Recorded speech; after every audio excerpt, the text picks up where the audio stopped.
അയ്യോ അയ്യോ അടിപൊളിയായിട്ടുണ്ട്. അടിപൊളിയാണ് ഇറങ്ങി.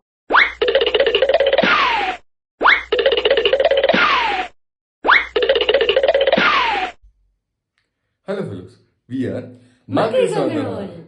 അപ്പൊ ഇന്നൊരു അഡ്വഞ്ചറസ് എന്ന് പറയാൻ പറ്റില്ല, എന്നാലും നമ്മൾ പോകാൻ നിങ്ങൾ തമിഴിൽ കണ്ട പോലെ നന്ദി ഹിൽസിലേക്കാണ്. അതും ഞങ്ങളിപ്പോ സ്റ്റാർട്ട് ചെയ്യാൻ പോകുന്നത് മോർണിംഗ് 5-നാണ്. കുറച്ച് നേരത്തെ പോയാലാണ് അവിടുത്തെ സീനിക് വ്യൂ ഒരുപാട് വെയിലൊന്നും ആവാതെ കാണാൻ പറ്റുള്ളൂ എന്നുള്ള പ്രതീക്ഷയിലാണ് ഇവിടുന്ന് ആരംഭിക്കുന്നത്. ഞങ്ങൾക്ക് ഇവിടുന്ന് വന്നിട്ട് ഒരു 1.5 മണിക്കൂർ ദൂരം യാത്രയുണ്ട്. 1.5 മണിക്കൂറുണ്ട്, 67 കിലോമീറ്റർ ഏകദേശം ഉണ്ട്. ആൻഡ് ബാംഗ്ലൂർ ഇപ്പൊ അത്യാവശ്യം ഫ്രീസിംഗ് ടെമ്പറേച്ചറിലേക്കാണ് പോയിക്കൊണ്ടിരിക്കുന്നത്. ഇറ്റ്സ് നോട്ട് ലൈക്ക് നെഗറ്റീവ് എന്ന് ഞാൻ പറയില്ല, പക്ഷെ എന്നാലും എന്നെ സംബന്ധിച്ചിടത്തോളം നല്ല തണുപ്പുള്ള സമയമാണ്. പ്രൊട്ടക്ഷനിലാണ് പോണത്. അപ്പൊ നന്ദി ഹിൽസിലോട്ടുള്ള യാത്ര എന്ന് പറയുന്നത് വളരെ പ്ലസന്റ് ആയിട്ടുള്ള ഒരു ജേണിയാണ്. യെസ്, നമ്മുടെ ഒരു ഹിൽ ടോപ്പാണ് നന്ദി ഹിൽസ് എന്നാണല്ലോ. ഈ നന്ദി ഹിൽസിന് മറ്റൊരു പേരും കൂടി ഉണ്ട്, നന്ദി ദുർഗ എന്നാണ് ആ പേര്. ഈ പോകുന്ന വഴിയിൽ ഞാൻ സ്റ്റാർട്ടിങ് തൊട്ടിട്ടുള്ള വീഡിയോ എടുത്തിട്ടില്ല, പക്ഷെ അവിടെ എത്താറാകും തോറും കുറെ ഹോട്ടലും റിസോർട്ടും കഫേയും ഒക്കെയുള്ള നല്ലൊരു മനോഹരമായ ഒരു ഹിൽ വാലിയാണ് നമ്മൾ കാണുന്നത്. പിന്നെ നമുക്ക് കുറച്ചൊന്ന് ചുരം കയറി പോണം, പക്ഷെ നമുക്ക് അങ്ങനെ ടയറിംഗ് ആയിട്ടുള്ള ഒരു ജേർണി ആയിരുന്നില്ല. May be because 2 വീലർമ പോയതുകൊണ്ടായിരിക്കാം. ആൻഡ് ഞങ്ങൾ ഇറങ്ങിയ അന്ന് മഞ്ഞാണോ മഴയാണോ എന്ന് മനസ്സിലാവാത്ത എന്തോ ഒന്ന് പെയ്യുന്നുണ്ടായിരുന്നു. മഞ്ഞാണെന്ന് വിശ്വസിച്ച് തന്നെ ഞങ്ങൾ മുന്നോട്ട് പോയി. പക്ഷെ നല്ല തണുപ്പായിരുന്നു. സൺറൈസ് പോയിട്ട് സണ്ണിന്റെ സാ പോലും കാണാൻ പറ്റാത്തൊരവസ്ഥയായിരുന്നു. അങ്ങനെ മൊത്തത്തില് കോടമഞ്ഞ് മൂടി ഒന്നും തന്നെ കുറച്ച് ദൂരത്തോട്ട് തന്നെ നമുക്കൊന്നും കാണാൻ പറ്റില്ല, അങ്ങനത്തെ ആയിരുന്നു. ഇപ്പൊ നമ്മൾ ഓൾറെഡി നന്ദി ഹിൽസിന്റെ മുകളിലോട്ടുള്ള ജേർണി സ്റ്റാർട്ട് ചെയ്തു. അപ്പൊ നിങ്ങൾക്ക് വീഡിയോയിൽ കാണാൻ പറ്റുന്നത് പോലെ ആൾക്കാർ നടന്നു പോകുന്നുണ്ട്. കാരണം എനിക്ക് തോന്നുന്നു അവർ ആദ്യമായിട്ടല്ല നന്ദി ഹിൽസിലേക്ക് വരുന്നത്. ഇതായിരുന്നു ട്രാഫിക്. അതുകൊണ്ട് ഈ ട്രാഫിക് രക്ഷപ്പെടാൻ വേണ്ടി കുറച്ച് ദൂരം നടന്നാലും വേണ്ടില്ല എന്ന് കരുതി വണ്ടി നിർത്തി നടക്കുന്നവരാണ് എന്ന് ഞങ്ങൾക്ക് കുറച്ച് കഴിഞ്ഞപ്പോൾ മനസ്സിലായി. ഞങ്ങള് രണ്ടുപേരും ആദ്യമായിട്ടാണ് നന്ദി ഹിൽസ് പോകുന്നത്. അതുകൊണ്ട് തന്നെ ഞങ്ങൾക്ക് ആ ട്രിക്ക് അറിയണ്ടായിരുന്നില്ല.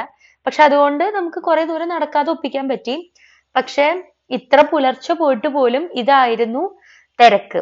എല്ലാവരും സൺറൈസ് എന്നുള്ളൊരു കൺസെപ്റ്റിലാണ് അങ്ങോട്ട് വരുന്നതെന്ന് എനിക്ക് തോന്നുന്നില്ല. കാരണം അത്രയും കോടമഞ്ഞ് മൂടി കെട്ടി നിൽക്കുകയായിരുന്നു. നിങ്ങൾക്ക് ഇപ്പൊ റോഡ് നോക്കിയാൽ തന്നെ കാണാം. ഇത് ഇപ്പോ വീഡിയോയിൽ കാണുമ്പോൾ നിങ്ങൾക്ക് എത്ര മനസ്സിലാവുന്നുണ്ടെന്ന് അറിയില്ല, പക്ഷെ നമുക്ക് ഒരു ക്ലിയർ വിഷൻ കിട്ടാത്ത പോലത്തെ ഒരു അവസ്ഥയായിരുന്നു. ആൻഡ് മുടക്കുള്ള ദിവസങ്ങൾ തിരഞ്ഞെടുത്ത് പോയത് കൊണ്ടാണോ എന്നറിയില്ല, അത്യാവശ്യം തിരക്കും ഉണ്ടായിരുന്നു. ഇതാണ് നമ്മൾ മുകളിൽ എത്തിയാലത്തെ അവസ്ഥ. 4 വീലറിനും 2 വീലറിനും സെപ്പറേറ്റ് പാർക്കിംഗ് ഏരിയാസ് ഉണ്ട്. അവിടെ സെക്യൂരിറ്റി നിന്ന് പ്രൊട്ടക്ഷൻ ഒന്നും തരുന്നില്ല. നിങ്ങളുടെ എന്തെങ്കിലും ബിലോങ്ങിങ്സ് മിസ്സായാൽ മിസ്സായി, അത്രേ ഉള്ളൂ.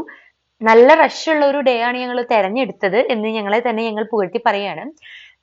അവിടെ ചെന്നപ്പോ നമുക്ക് എന്താ പറയാ, നല്ലൊരു വിറങ്ങലിച്ച ഒരു അന്തരീക്ഷവും ചുറ്റിലും നിറയെ ആൾക്കാരും എല്ലാവരും ആ നന്ദി ഹിൽസിന്റെ മനോഹാരിത കാണാൻ വേണ്ടി തിക്കും തിരക്ക് അടിച്ചു പോവുകയാണ്. ഞങ്ങൾക്കൊരു മണ്ടത്തരം പറ്റി. ആദ്യം ഞങ്ങൾ കയറി അവിടെ മുകളിൽ എത്തിയപ്പോഴാണ് ഞങ്ങൾക്ക് മനസ്സിലായത് ടിക്കറ്റ് എടുക്കണമായിരുന്നു എന്ന്. ടിക്കറ്റ് കൗണ്ടർ ആണ് ഇപ്പൊ നമ്മൾ കണ്ടത്. ടിക്കറ്റ് എടുത്തിട്ട് വേണം നമ്മൾ അകത്തേക്ക് കടക്കാനായിട്ട്. കുറെ പേര് ഷൂട്ടിങ്ങിനായിട്ടും അല്ലെങ്കിൽ ജസ്റ്റ് നല്ല ഭംഗിയുള്ള ഫോട്ടോസ് ക്യാപ്ചർ ചെയ്യാനായിട്ടും ഒക്കെ വരുന്നുണ്ട്. ഈ മെയിൻ എൻട്രൻസ് കൂടെ കടന്നിട്ടാണ് നമ്മള് മുകളിലേക്കുള്ള യാത്ര തിരിക്കുന്നത്.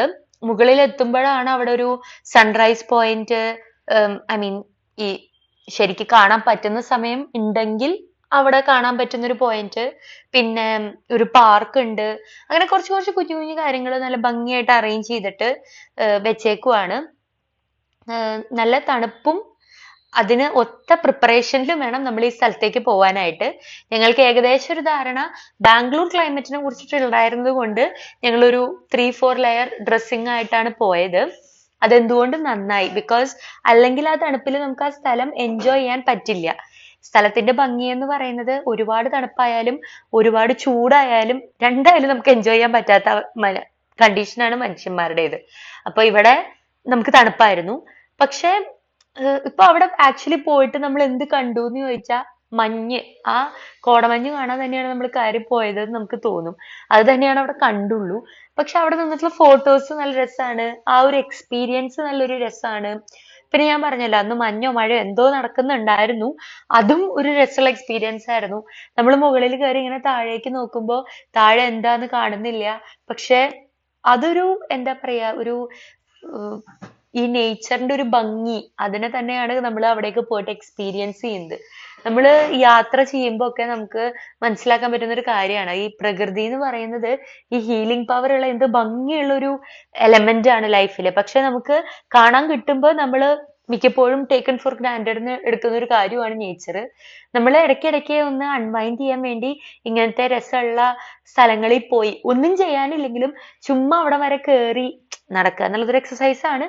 അങ്ങനെ നടന്ന് ശ്വാസം കിട്ടാതെ കിതച്ച് വയ്യാണ്ടായി ആ മുകളിൽ എത്തിയിട്ടുള്ള ആ വ്യൂ കാണുമ്പോഴുള്ള ഒരു ആ ഫീലിംഗ് ഉണ്ടല്ലോ, അത് പറഞ്ഞറിയിക്കാൻ പറ്റില്ല. അത്രയും ഭംഗിയുള്ള ഒരു വ്യൂ ആണ്. വ്യൂ എന്ന് പറഞ്ഞു കഴിഞ്ഞാൽ ഈ കാണുന്നത് തന്നെ ഒരു മൊത്തത്തിൽ മഞ്ഞ് മൂടി കിടക്കുന്നു. നമുക്ക് അവിടെ പ്രത്യേകിച്ച് അപ്പുറത്തേക്ക് എന്താണെന്നൊന്നും കാണാൻ പറ്റില്ല. പക്ഷെ കോമൺ സെൻസിൽ ചിന്തിച്ചാൽ നമുക്ക് മനസ്സിലാവും അവിടെ കൊക്കയായിരിക്കും. എടുത്ത് ചാടരുത്, വളരെ ബുദ്ധിപരമായിട്ട് നീങ്ങണം. പിന്നെ ഇങ്ങനത്തെ സ്ഥലങ്ങളിൽ പോകുമ്പോൾ ഏറ്റവും സ്പെഷ്യൽ ആയിട്ട് ശ്രദ്ധിക്കേണ്ട ഒരു കാര്യം, നമ്മൾ ചിലപ്പോൾ പോകുന്നത് നമ്മുടെ ഫ്രണ്ട്സിന്റെ ഗാങ്ങുമായിട്ടായിരിക്കും. ഫാമിലി ആയിട്ട് പോകുമ്പോൾ പൊതുവെ ആൾക്കാർ ചെയ്യാത്തതും എന്നാൽ ഫ്രണ്ട്സിന്റെ ഗ്യാങ് ആയിട്ട് പോകുമ്പോൾ ആൾക്കാർ ചെയ്യാൻ ടെൻഡൻസി കാണിക്കുന്നതായിട്ടുള്ള ഒരു കാര്യമാണ് വളരെ അഡ്വഞ്ചറസ് ആയിട്ടുള്ള റിസ്കി ആയിട്ടുള്ള കാര്യങ്ങൾ ചെയ്യുക. എന്ന് വെച്ചാൽ ഇപ്പൊ ഒരു ബാരിയർ കെട്ടിയിട്ടുണ്ട്, ആ ബാരിയർ ക്രോസ് ചെയ്യാൻ ശ്രമിക്കുക, അല്ലെങ്കിൽ പോവരുത് എന്ന് എഴുതിയ ബോർഡിന്റെ അപ്പുറത്തേക്ക് കടക്കാൻ ശ്രമിക്കുക, കൂവരുത് എന്ന് പറഞ്ഞ കൂവുക, കുരങ്ങിന് ഭക്ഷണം കൊടുക്കരുത് എന്ന് പറഞ്ഞാൽ ഭക്ഷണം മേടിച്ച് കുരങ്ങിന് കൊടുക്കുക. ഇങ്ങനത്തെ മണ്ടത്തരങ്ങൾ നമ്മൾ എപ്പോഴും ചെയ്യാതിരിക്കാൻ ശ്രമിക്കണം. അത് ചെയ്യരുത് എന്ന് പറയുന്നതിന്റെ പിന്നില് എന്തെങ്കിലും ഒരു റീസൺ ഉള്ളത് കൊണ്ടാണല്ലോ അതോറിറ്റി അതവിടെ എഴുതി വെച്ചിരിക്കുന്നത്. അത് നമ്മൾ റെസ്പെക്ട് ചെയ്യുന്നത് എപ്പോഴും നന്നായിരിക്കും എന്ന് ഫീൽ ചെയ്യാറുണ്ട്. പിന്നെ നമ്മളിങ്ങനെ ഹൈ റേഞ്ച് പോകുമ്പോൾ ശ്രദ്ധിക്കേണ്ട മറ്റൊരു പ്രധാനപ്പെട്ട കാര്യം, ബാക്കി എല്ലായിടത്തും നമുക്ക് നെറ്റ്വർക്ക് ഉണ്ടായിരിക്കും, അതുകൊണ്ട് നമുക്ക് UPI ചെയ്യാൻ പറ്റും. പക്ഷേ ഇങ്ങനത്തെ സ്ഥലങ്ങളിൽ പോകുമ്പോൾ എപ്പോഴും ലിക്വിഡ് ക്യാഷ് തന്നെ കയ്യിൽ പിടിക്കുക. അപ്പൊ നമുക്ക് അവിടെ പോയിട്ട് എന്തെങ്കിലും മേടിച്ച് കഴിക്കണം എന്ന് തോന്നി മേടിച്ച് കഴിക്കാൻ പറ്റും, ഇല്ലെങ്കിൽ മേപ്പട്ടോക്കി നിൽക്കേണ്ടി വരും.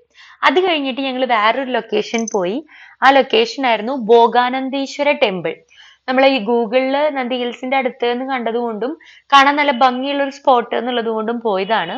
അവിടെ ഇപ്പോ ആക്ച്വലി അമ്പലത്തിനകത്തേക്ക് ഞങ്ങൾ പ്രവേശിച്ചില്ല, നമ്മൾ ആരുടെയും വിശ്വാസം വ്രണപ്പെടുത്താൻ പാടില്ല എന്ന് ഞങ്ങൾ വിശ്വസിക്കുന്നതുകൊണ്ട്. അതെന്ന് പറഞ്ഞു കഴിഞ്ഞാൽ ഒരു ഹിന്ദു ടെമ്പിൾ കോംപ്ലക്സ് ആണ്. ശിവ ടെമ്പിൾ ആണ് അവരുടെ മെയിൻ ടെമ്പിൾ ആയിട്ട് വരുന്നത്. ഇതതിന്റെ പുറം ഭാഗമാണ്. ഒരു ഭംഗിയുള്ള ഒരു കുളം, പിന്നെ ഇതൊരു വലിയൊരു തേര് അവിടെ നിൽക്കുന്നുണ്ടായിരുന്ന രഥം, അത് പണി നടക്കുവാണെന്നാണ് ഞങ്ങൾ മനസ്സിലാക്കുന്നത്. ആ രഥത്തിന്റെ പിന്നിലായിട്ടാണ് മെയിൻ ടെമ്പിൾ ആയിട്ട് വരുന്നത്.